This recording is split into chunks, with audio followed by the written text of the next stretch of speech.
there, Diet Disruptors. Carrie here. And if you are watching me on video, yeah, I'm in my kitchen. I'm at my kitchen table. And as I think about our our series, our episodes, our podcast, I love talking to women at my kitchen table, at a coffee shop, being able to share not only what I know in terms of like the knowledge of my experience, but just to hear people's stories and to relate our knowledge around our body and our mindsets and all of those to your life or to the lives of the people that I'm talking to.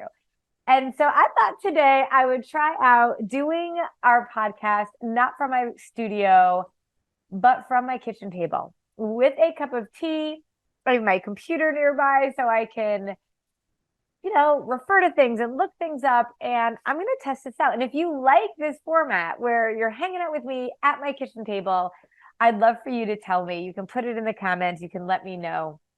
Also, if you're listening to me on a podcast, you can get our podcast wherever podcasts are, living, like all the world of where podcasts are. So I'd love for you to be able to put in a review. What are you getting out of this? We have, what are we on, like 150 episodes or more? I mean, we work so hard, my team and I, each and every week to share with you so many different pieces of content around your body. I get it. It's confusing out there. What the heck are we supposed to be doing? 1 minute we're hearing we should be fasting. Another minute we shouldn't be eating carbs. Calories in versus calories out. It's so complicated. And then as I, go through my feed and I'm even looking at commercials, you see all day long the weight loss drugs. I just see advertisements for Ozempic and Wegovy and all of those types of things. And I think this is where we've come to, looking for the next quick fix, when in all reality, what we know our body needs has been around for decades. The research is very clear.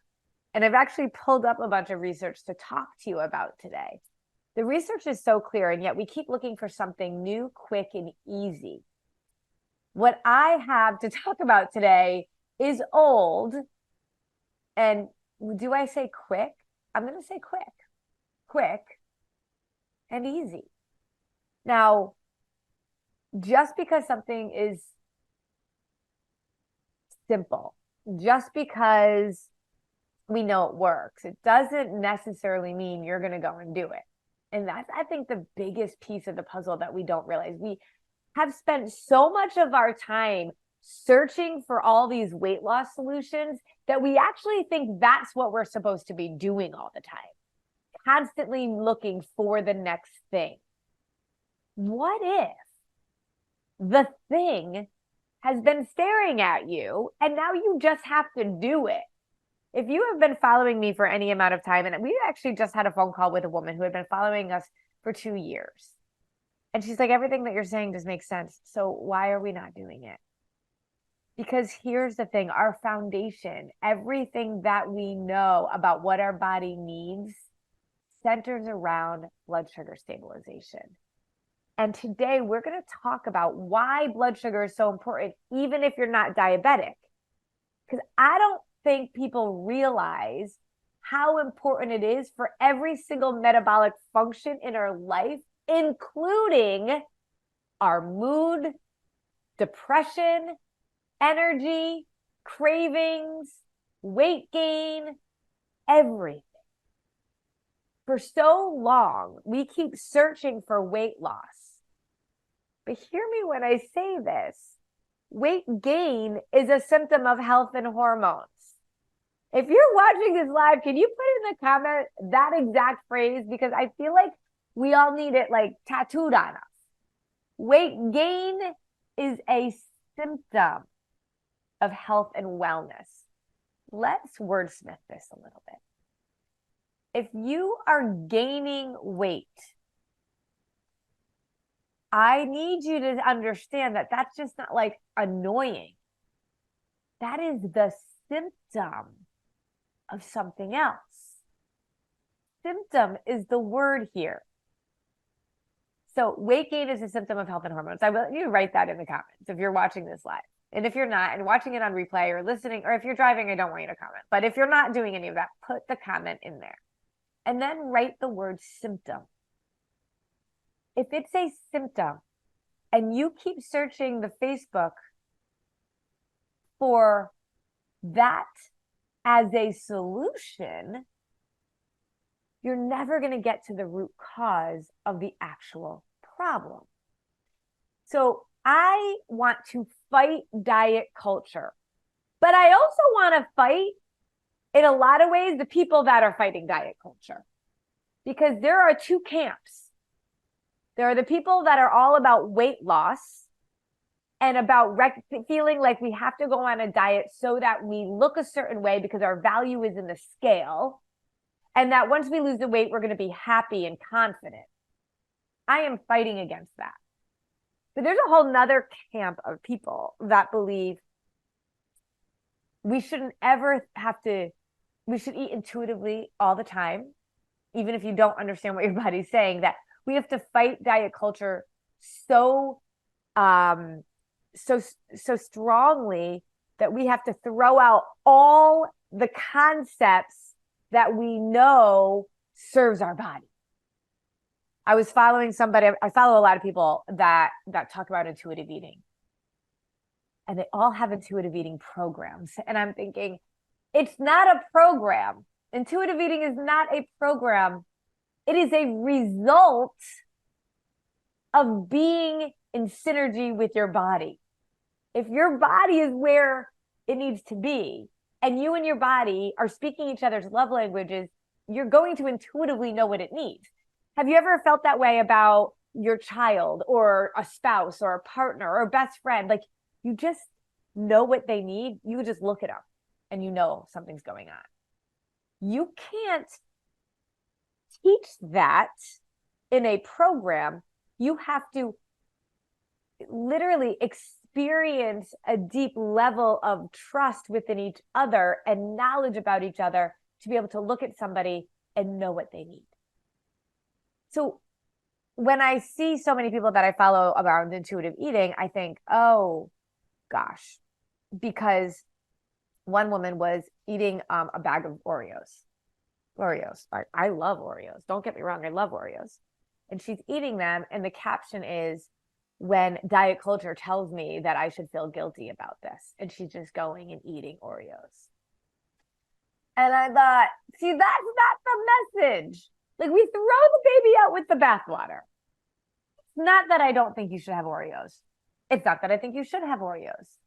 Food serves our body and food serves our soul, and we need both. If Oreos serve your soul, you should have Oreos. But I remember Christmas is my daughter Grace's favorite holiday. And she just got so excited for Christmas. We have one tradition basically in our family, and it's Christmas Eve. And so every year it's just been this amazing, we've lived all over the place. And it's like the one place we come home to is our little log cabin in the woods in the middle of nowhere. And that's where we do Christmas Eve. And she has always said, I just wish Christmas was every day. And I say, you don't want Christmas to be every day. If it was every day, you wouldn't appreciate it, right? And it would just like, we'd be broke and it wouldn't be fun anymore. When I think about food, I think it serves our body and it serves our soul. And if we just ate soul-filling food every day, it would be like Christmas every day. Eventually, it would kind of get old and we wouldn't feel good. And we would be really totally sabotaging our health. We know that. Even if, so diet culture, the people fighting diet culture are trying to tell us like, we don't need to change our body. We should be able to eat whatever we want and be intuitive. And we shouldn't be a victim of, everything being about our size and our body and needing to change our body. I agree with so much of that. You don't have to change your body to be valuable. You don't need to weigh a certain size to have value. You don't need to go wait until you're a certain size before you're allowed to do the things. Confidence does not come because you are a certain size. I know plenty of non-confident small people. And I know tons of really confident, larger people. It has nothing to do with their size, it has everything to do with what's inside. I believe that. And I do not believe we should have to just go change our body because of ego. And I believe that we are in a massive health epidemic here in our country and in our world. And people are dying. 9 out of 10 deaths today are in their 60s and 70s due to a metabolic disease. A metabolic disease has direct connections to what we're eating. So that's why I know we are so different here, because I will fight diet culture all day long, but I'm also fighting people that fight diet culture because you're not serving people by not helping them understand what their bodies need. And that's where blood sugar stabilization comes in. Yes, even if you're not diabetic. If weight gain is a symptom of health and hormones, then we have to go and fight the root cause. Because if we get to the root cause, then there won't be a symptom anymore. And not only will we stop then gaining weight, but our body can then release weight, because the reason it puts on weight, the reason why it holds on to weight, is because it's trying to protect you. Fat cells are there as a protectant. And so many women are like, I hate it. And I get it. But when you love your body enough to realize, oh, wait, you're not trying to hurt me, you're trying to help me, you can appreciate them a little bit more. But that level of protection is actually what's going to kill us, because eventually our body can't handle that. That's not optimal health if it has to keep producing fat cells to protect us. Why does it produce fat cells? Blood sugar dysregulation. Sleep. If you're having sleep issues, that is a symptom of something else, very typically health and nutrition, health or hormones. And if every single metabolic function in our body is related to blood sugar, then wouldn't it be suffice to say that sleep would be as well? See, we just keep going down this rabbit hole, and there's two of them, right? There's this idea that I have to look a certain way, I have to weigh a certain amount, I have to be a certain number on the scale in order to be valuable, in order to be confident. And then there's this other point of view that says you should not have to conform to what society says. Go eat, go do you. You do you, girl, and go eat the bag of Oreos. Can there be something in the middle? The reason I want to stay healthy, the reason I show up to the gym every day, the reason I eat in a way that balances my blood sugar is not because I care what you think of me. I don't. I care because I have a purpose on this earth that I want to be able to serve.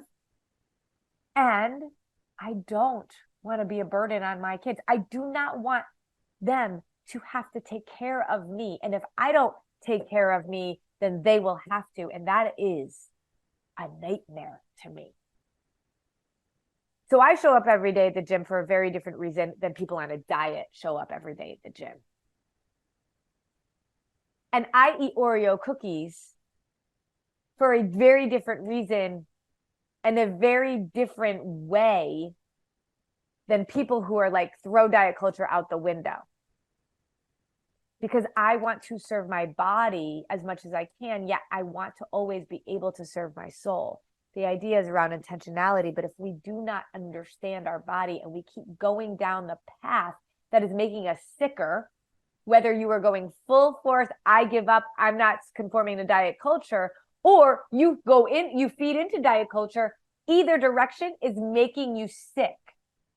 I can tell you, the thousands of clients that I've worked with, the majority of them have basically dieted their way to obesity, diabetes, high blood pressure, high cholesterol. It's not because they haven't dieted, because they have. That's the majority of the people that I work with. And there's a lot of people that live this, screw it, I'm going to do whatever I want thing, and they're dying too. So neither one are working. Why? Because blood sugar stabilization is not at the core front of the discussion. Now, there are companies out there that talk about it. Get a continuous glucose monitor. I have tested them all. I actually wear a continuous glucose monitor at very different times. And I love that there is a little bit more information about blood glucose and how important it is. But then you know what happens? People treat it like a diet. They're tracking everything. They're like, I mean, I'm on all the forums and I see, oh man, an apple spiked my blood sugar. I can't have apples now. I'm like, what is that emoji? Emoji face slap? No. Anything that causes us to obsess about what we're doing is restrictive. Anything that causes any mindset where our why is around something we can't control. We can't control how much weight we lose. We just can't. It is not under our control. We can control our behaviors, but we can't control the number on the scale. But the why we are doing it is the most important thing. Let me tell you about a little research when it comes to sleep. If you are not getting enough sleep because of your own lifestyle, like you're just so busy, you're running around, you're not getting to bed early enough, choices that you're making, I need you to understand how sleep regulates your body. It's like running your phone on 10% battery, and then it goes let a little, and you know how your phone doesn't work very well anymore? It goes to low power mode and it shuts things off. Your body does the same thing. And when you don't get enough sleep, we know blood sugar goes wackadoo. And then vice versa, when you have hormonal imbalance, when you're not sleeping well because of hot flashes, hello, all my menopausal women, understand that throughout the day, if you're on a blood sugar roller coaster, which you are if you are subscribing to diet culture or you are subscribing to, I'm not going to think about it, I'm going to do whatever I want, that's directly impacting your hormones, which is directly impacting your sleep, which is directly impacting all of your health. If you have cravings, it is not your fault. And it is probably not as emotional as you think it is. I'm a sugarholic. I'm a chocolateholic. Oh, I just do that when I stress eat. What if your blood sugar levels and their lack of consistency is actually the cause of your cravings? What if you then balance your blood sugar? Would your cravings go away?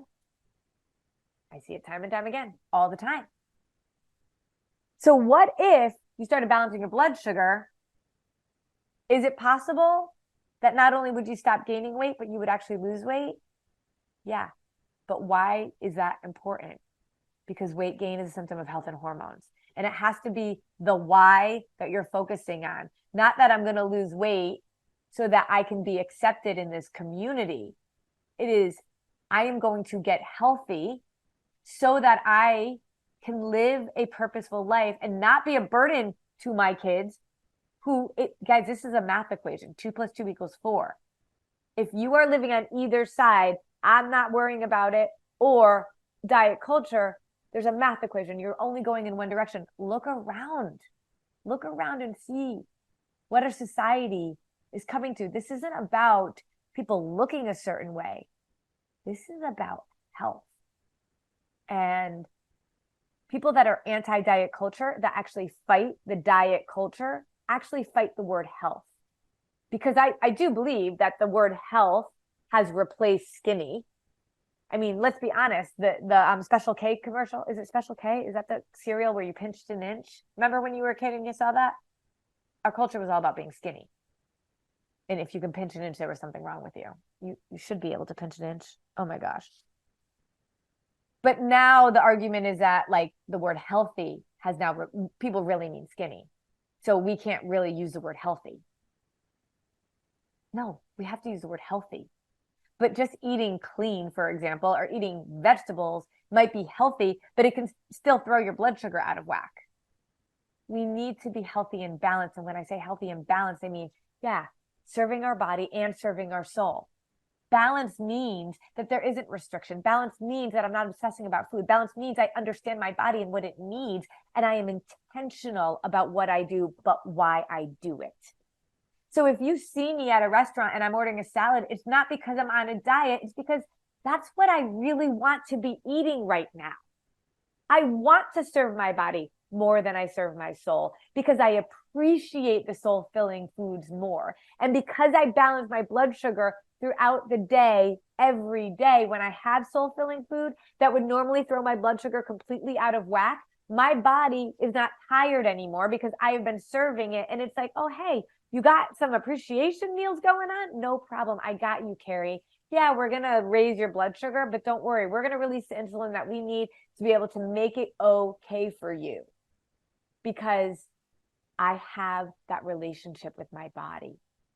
That's intuitiveness. That's intuitive eating. When you understand what your body wants.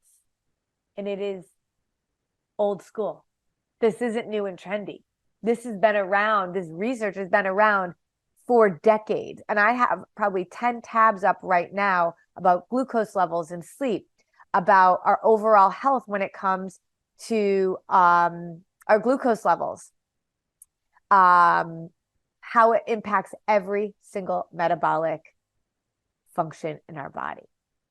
Once you become insulin resistant, pre-diabetic, or diabetic, now you're reactive. But if your body needs this in order to have the basic functions that you really love, like sleep and lack of cravings and energy and hormonal balance, not only will you get that, but then you have the long-term goals too. So it's old, it's quick, and it's easy. And that's what you keep looking for in a diet or in a solution. This is what we need. This is what our body needs. So the goal of this episode today is for you to really understand why blood sugar is our body's love language, why blood sugar is the only type of approach that can answer yes to 3 questions. 1, is it based in science, designed for my body to thrive? Yes. Diets are based in science are doing exactly what they're supposed to do. And it is not about thriving. What thrives in a deficit? Nothing. 2, would I let my kids do this? If you're doing something that your kids wouldn't be allowed to do, or you wouldn't want your kids to do, you shouldn't be doing it. 1, your bodies are physiologically the same, but 2, what kind of a role model are you being for your kids?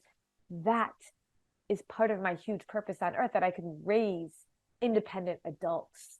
And I will never do that if they continue on with the same cycle of dieting and believing that their value is a number on the scale and having a disordered relationship with their bodies. And number 3, can you do it for the rest of your life? Weight gain is a symptom of health and hormones. In order to deal with the symptom, you've got to deal with the actual root cause. How you lose weight has to be how you maintain it.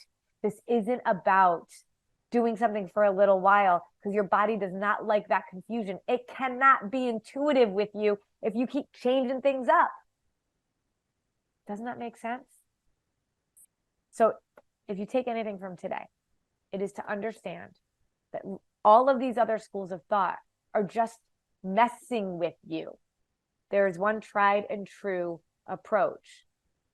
And if you jump after, if you got to be very careful, because if you jump after blood sugar with somebody that's promising you weight loss, understand you're going to feed into diet culture.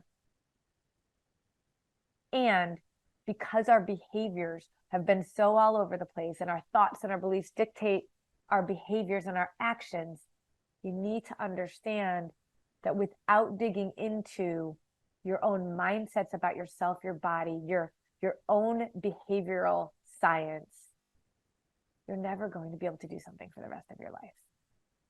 So I know when you want something different, you start looking, but here's the thing, you got to do something different. So blood sugar stabilization is the key. What I want you to do from here is one of 2 things. Go ahead and start researching and thinking and digging in to the benefits of blood sugar stabilization. It's out there. Or number 2, just book a call with one of our coaches. I have an entire team of people that will help talk to you about this and come up with a plan for you for next steps. We work with people all the time, every day, to actually cut through the confusion and really blaze through the concepts that diet PTSD has caused us, and renewed our faith in the relationship with us, ourselves, and our bodies. So get on a call. It's like I'm sitting here talking at my kitchen table, but you could be talking to either me or one of my coaches. I even open my calendar up for some of our coaching calls with our initial interested followers. So it's up to you. Go try to do this on your own. But I just think we were not put on this earth to find the right diet, but we keep acting like we were. So let's just actually take a first step towards understanding what we need to do and then go from there. So we'll put a link in to book a call with us. But if you get nothing else, remember, weight gain is a symptom of health and hormones, and we keep going after the symptom. We need to go after the root cause, which in just about every circumstance is blood sugar stabilization. And if it is not the case in your situation, you will never know if you don't get your blood sugar regulated first. Then we can deal with the other stuff. Now, you guys, I hope you liked hanging out in my kitchen with me. I certainly enjoyed hanging out with you. Comment, talk, share, put a review on the podcast. I really want to hear from you. And let's change the way the world looks at food. Let's go.